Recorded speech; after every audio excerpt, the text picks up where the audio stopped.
Bienvenue dans cette nouvelle séquence, nouvel espace, nouvel axe de réflexion, nouveau thème, nouveau sujet, la confiance en soi. Si on se pose la question du qu'est-ce que la confiance en soi, comment je sais que j'ai confiance en moi, comment je peux acquérir de la confiance, on se rend compte qu'on tourne autour de quelque chose que parfois on ne maîtrise pas et surtout qu'on ne comprend pas. Qu'est-ce que la confiance ? La plupart du temps, les gens, vous, moi, nous tous, on parle de confiance, il faut que tu travailles ta confiance, il faut que tu aies ta confiance, tu développes ta confiance, il faut que tu... Ok, mais concrètement, qu'est-ce que c'est ? Je souhaite, dans cet espace, très modestement, vous apporter une première approche de ce qu'est la confiance. On développera plus tard dans des formations en e-learning dont je vous parlerai plus tard, mais pour le moment, dans cet espace, je voudrais vraiment qu'on aborde très succinctement ce qu'est la confiance. Ok ? Pour vous, qu'est-ce que la confiance ? Déjà, posez-vous la question à vous. Prenez 2 secondes. Pour moi, qu'est-ce que la confiance ? La confiance, c'est une base de données, un petit peu comme si vous aviez une immense boîte à outils. Et dans cette boîte à outils, vous avez tous les outils à votre disposition. Ok ? Il faut considérer la confiance comme une sorte d'outillage dont on va avoir besoin au fur et à mesure que l'on grandit. Lorsque, par exemple, l'enfant va prendre un vélo, il va monter sur le vélo, il va commencer à faire du vélo. Il a besoin d'outils. Il ne sait pas qu'il sait faire du vélo, puisque par définition, la compétence du pédalage, il l'a. C'est presque instinctif, mais en tout cas, il l'a. Il va travailler sur l'équilibre, donc il va travailler sur des compétences qui sont en lui, mais il va les adjoindre les unes aux autres pour pouvoir faire un résultat. Ok ? Donc, la confiance, on va partir de ce point de départ, c'est la confiance, au départ, c'est une boîte à outils, à l'intérieur de laquelle on a tout un tas d'outils à notre disposition. D'accord ? C'est très important de comprendre ce qui se passe à l'intérieur de nous-mêmes quand on parle de confiance. Prenons un exemple tout simple. Vous devez prendre la parole en public, vous devez exprimer devant des gens quelque chose que vous faites tous les jours. Dans votre job, vous avez à un moment donné une présentation d'un produit et on vous dit, voilà, tu vas présenter ce produit devant l'équipe, vous maîtrisez votre produit, vous avez une totale pertinence dans votre analyse, donc vous allez le faire en étant relativement à l'aise. La seule compétence dont vous allez douter, c'est le fait de parler en public. Pourquoi ? Parce que le regard des autres, projeté sur vous, va vous créer une sorte de malaise, parfois plus ou moins fort, parfois pas du tout. On estime quand même globalement à 40% à peu près, ce sont des chiffres un peu à la louche, les gens qui manquent de confiance dans la prise de parole en public. Donc c'est quand même important, mais la compétence de prendre la parole, vous l'avez. Vous savez parler, vous savez exprimer, vous connaissez votre sujet. Donc pourquoi prendre la parole en public est plus compliqué que de prendre la parole dans votre chambre, de faire votre démonstration dans votre chambre. Parce que simplement, vous allez observer les autres et vous allez imaginer qu'ils pensent que, la plupart du temps, ils pensent des choses négatives. En tout cas, c'est ce que vous allez vous croire. Ils pensent des choses négatives, je ne suis pas à la hauteur. Enfin, vous allez effectivement tourner votre sauce comme ça. Quelles compétences, là, il vous le faut ? Dans votre boîte à outils, il faut être très centré, c'est vous dire, je sais ce dont je parle, je connais mon sujet, et donc je sais parler, je sais exprimer, je me mets dans ma bulle et je suis capable de faire cette présentation devant n'importe qui. C'est-à-dire que dans mes outils, dans mon outillage, dans ma boîte à outils, je vais prendre des outils pertinents, les outils qui me permettent de manière pertinente d'atteindre mon objectif. Si maintenant je me laisse entraîner par tout un tas de peurs, là effectivement je vais perdre ma confiance. Ce qui est terrible, et on l'observe très souvent, c'est que je sais, j'ai la compétence, je sais, je le connais par cœur mon dossier. Et lors de la présentation, j'ai des trous de mémoire, je ne me rappelle plus. Je n'arrive plus à accéder à l'essentiel. Et je m'en veux parce que ma prestation a été de mauvaise qualité, alors que je connaissais le dossier. Vous voyez ? Là, c'est le stress. Alors, le stress va être induit justement par une mauvaise gestion des pensées, une mauvaise gestion de votre psychologie, va faire que vous allez monter en stress et donc vous allez, à un moment donné, ne plus pouvoir accéder à votre base de données, à votre base de données qui est à l'intérieur, donc votre caisse à outils. D'accord? Et à partir de là, vous allez vous agacer. Vous l'avez vécu, on l'a tous vécu, le fait de chercher dans une boîte quelque chose et de ne pas le trouver, et de s'agacer, alors que c'est devant nos yeux. Vous voyez? Parce que simplement, notre inconscient va focaliser sur des choses qui ne sont pas toujours pertinentes. Si je focalise sur le regard des gens qui me regardent, et que je me dis ils doivent se dire ou ils doivent penser que je suis incompétent, ou je suis nul, ou que j'en ai rien à faire ici, forcément je vais me sentir mal à l'aise. Maintenant, si je ne tiens pas compte du regard, parce que mon dossier, mon sujet, je le maîtrise, donc je vais pouvoir l'exprimer avec pertinence, je connais mes dossiers, donc je vais pouvoir en parler.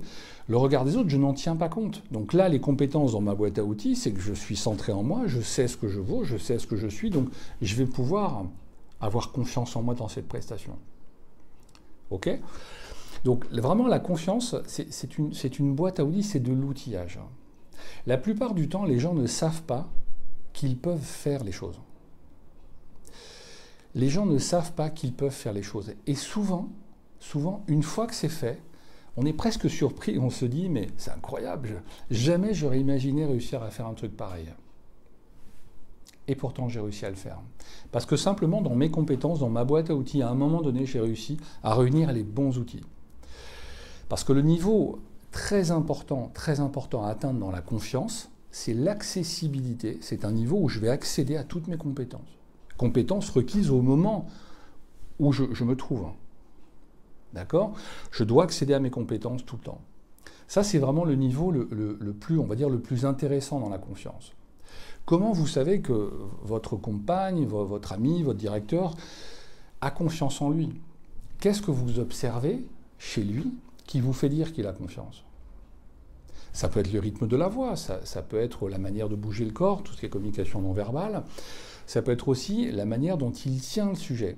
C'est-à-dire que vous sentez qu'il maîtrise le sujet. Dans la mesure où il maîtrise le sujet, vous allez penser qu'il a confiance. D'accord? Donc vraiment la confiance, c'est de l'outillage. Pour avoir une bonne confiance en soi, il faut avoir une bonne psychologie. Qu'est-ce qu'une bonne psychologie? C'est une façon de gérer les pensées. Pour ceux qui me suivent régulièrement, vous savez que la psychologie, donc, c'est quelque chose qui est très important. C'est comment on gère nos pensées pour atteindre un objectif. Si je veux avoir confiance en moi, il faut, rappelez-vous ce que je viens de vous dire, arriver au niveau où je peux accéder directement à mes compétences, directement à ma boîte à outils. Sans passer par un chemin détourné, je vais directement chercher l'outil dont j'ai besoin ou les outils dont j'ai besoin. Pour ça, il faut que je sois hyper relax, hyper détendu, hyper à l'aise. Donc je travaille sur le corps. Okay? Pour avoir confiance, il faut déjà bien se connaître. Bien se connaître, ça veut dire quoi? Ça veut dire être capable, ce qu'on appelle de se centrer sur soi. Qu'est-ce que se centrer sur soi? C'est avoir cette capacité, rien que par la respiration, en fermant les yeux, d'être vraiment à l'intérieur de soi et de sentir qu'on est quasiment dans une bulle. On fait fi de tout ce qui est à l'extérieur. On reste vraiment à l'intérieur de cette bulle. On l'a tous expérimenté, cette expérience-là. Cette expérience qui vise à être dans notre bulle, à l'école. Hein, c'est la maîtresse, on se fait un petit peu rabrouer parce qu'on était dans les nuages. Et la maîtresse qui peut même le dire, sors de ta bulle ou tu es dans ta bulle. Vous voyez, c'est ça l'idée. L'idée, c'est d'être vraiment totalement centré sur soi, totalement centré sur notre respiration, sur le corps, pour être vraiment à l'aise. La plupart du temps, je manque de confiance parce que je suis en stress, parce que l'enjeu que je mets, parce que le niveau que je mets d'enjeu est tellement élevé que la pression induite par cet objectif et les enjeux, cette pression va m'empêcher justement d'accéder dans ce niveau ultime, d'accéder directement à mes compétences. Ça veut dire que je vais avoir des portes fermées, je vais plus me souvenir de ça, je vais avoir un trou de mémoire. Et plus je me rends compte que je suis en train de perdre l'accès à ma boîte à outils, et plus je monte en stress. Plus je monte en stress, plus je perds l'accès. Ok ? Il faut considérer que l'accès à ma base de données, à ma boîte à outils, doit toujours être fluide. Toujours être fluide, tout le temps. Pour ça, je suis centré, je respire, je suis totalement centré sur moi. Quels que soient les gens qui sont devant, quel que soit l'auditoire, que ce soit 2 personnes, que ce soit mon boss qui est 400 ou 4 millions de personnes, ça ne change rien du tout. Demandez-vous comment le journaliste qui présente le journal du soir, par exemple, travaille sa psychologie. Lui, il s'en fout qu'il y ait 2 millions, 3 millions. Alors bon, l'audimat, ça va lui faire plaisir, mais peu importe les gens qu'il y a derrière. Il est centré sur lui, sur le message qu'il veut donner, et il va le donner. Donc il a confiance en lui, parce qu'il sait, il connaît son sujet, donc il maîtrise son sujet. Il est centré sur sa respiration, il est calme à l'intérieur, il respire, et donc il peut accéder directement à sa boîte à outils. D'accord ? C'est très très important de comprendre que la confiance, vous l'avez. La confiance, vous l'avez. Elle est en vous. C'est pour ça qu'on dit il faut que tu aies avoir confiance en toi. La confiance, elle est en toi. Ça veut dire qu'à l'intérieur, il y a des outils dans ta boîte à outils, il y a des outils dont tu ne te sers pas et qui pourraient te servir. Là, tu en as besoin. Tu dois faire un entretien, par exemple, d'embauche.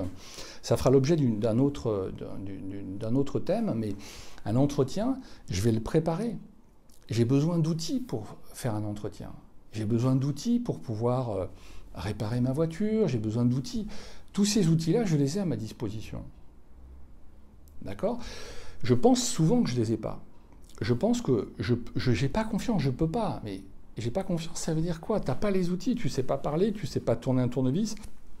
Oui, tu ne sais pas faire. C'est vrai. Tu ne sais pas faire parce que toutes les compétences sont un petit peu éparpillées, comme les pièces d'un puzzle. Si je vous dis par exemple, est-ce que vous savez changer un robinet de douche? On prend cet exemple simple. Pour certains, vous allez me dire, oui, je sais faire. Pour d'autres, je ne sais pas faire. Ok, je ne sais pas faire. Maintenant, si vous le voyez faire, c'est-à-dire vous prenez un tuto sur YouTube, un tutoriel, vous le regardez faire, ok, ensuite vous prenez les outils, les mêmes, et vous le faites. Vous allez réussir à le faire. Alors certains vont me dire, oui, mais je viens d'apprendre. Non, c'est simplement, vous avez réuni les compétences que vous savez prendre un outil, vous savez tourner une clé, vous savez vous savez faire tout ce que vous allez voir, vous savez le faire. Mais par contre, ce n'était pas dans le bon ordre. Alors que là, le fait d'apprendre, c'est de réunir des compétences de manière cohérente pour avoir un ensemble cohérent. D'accord ? Il faut vraiment considérer la confiance comme ça. La confiance, c'est une boîte à outils, on a tous les outils, mais la plupart du temps, on ne sait pas se servir de tous les outils. Ok ? Donc, il faut vraiment garder toujours l'accès fluide à cette boîte à outils. Ça, c'est très important. Et c'est ce qu'on appelle la psychologie, c'est être centré. J'ai des pensées positives, je suis très centré sur moi, je ferme les yeux, je respire, je me concentre, je suis bien centré, je connais mon sujet. Donc, je vais pouvoir exprimer. D'accord ? La confiance en soi, c'est de l'outillage. Ok ? Rapidement, avant de clôturer cette séquence, ce qu'on a à côté, c'est l'estime de soi. Alors, rapidement, pour ma part, je dissocie les deux.